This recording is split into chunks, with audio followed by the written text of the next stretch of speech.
Joining me now is Democratic Congressman André Carson from Indiana, who sits on the Intelligence Committee. Thank you so much, Congressman, for joining us this evening. Look, I'll start with this. There are many things that we're facing in this country right now. We are in hurricane season. People are still paying for gas prices. Folks are still trying to go back to school. What does it do for you as a member of Congress when you see the president spend so much time complaining about people and chasing down his enemies and not directing us towards solving the problems that you were elected to solve? Well, that is an ongoing effort, chasing down one's enemies. It could be motivational and inspiring in the beginning, but it could prove itself fruitless if you're chasing too many ghosts. I think that we have to get focused. I think we have to get focused on our economy. I think we have to get focused on our job numbers.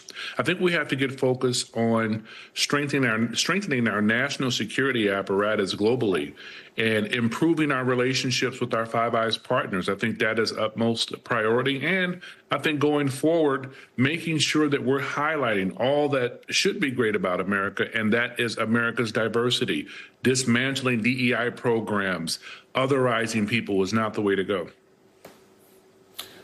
Congressman, your state is now, the Indiana GOP is now considering redistricting in your state, which would, potentially affect your district.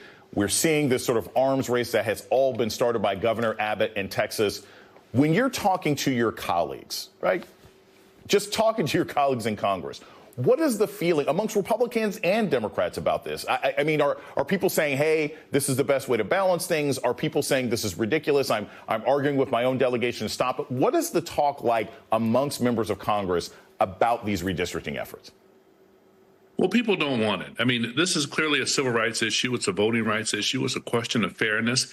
I think this speaks outside of the Hoosier spirit. Indiana is a red state.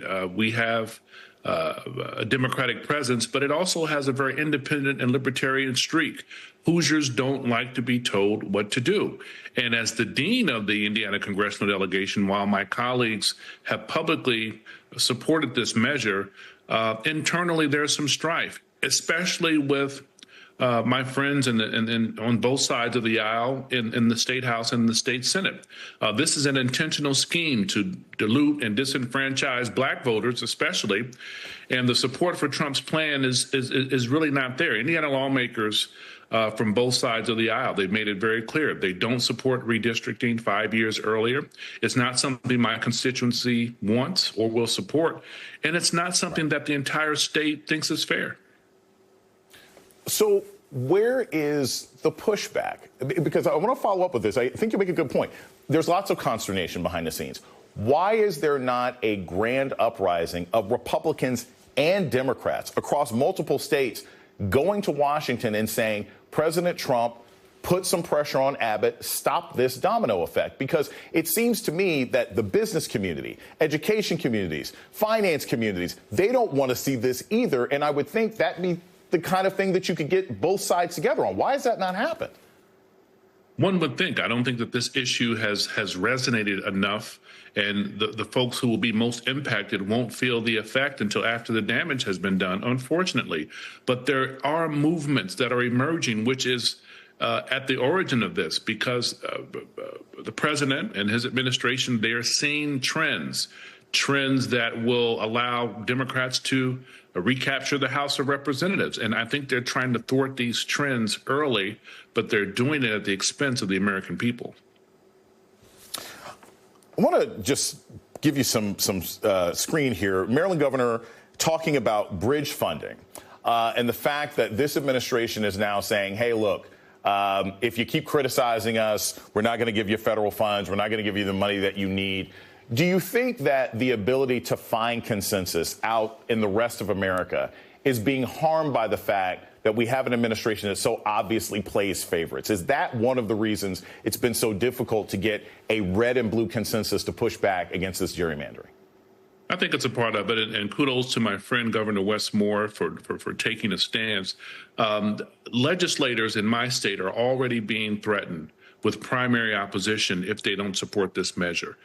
This is unacceptable. I think it shows dictatorial inclinations, and I think the American people should speak out on it. It takes platforms like yours activists and others, Republicans of goodwill, Democrats standing firm. And, you know, Democrats, we're very divided right now. And I think that this unity has been capitalized upon by the president and his administration. And so people have to speak out. I will be joining a rally tomorrow at our state house, speaking out against this very destructive measure. And I'm urging my Republican colleagues to not be wooed by empty threats or empty promises or even a paper tiger. They have to stand firmly and keep in line with the Hoosier spirit of being independent thinkers.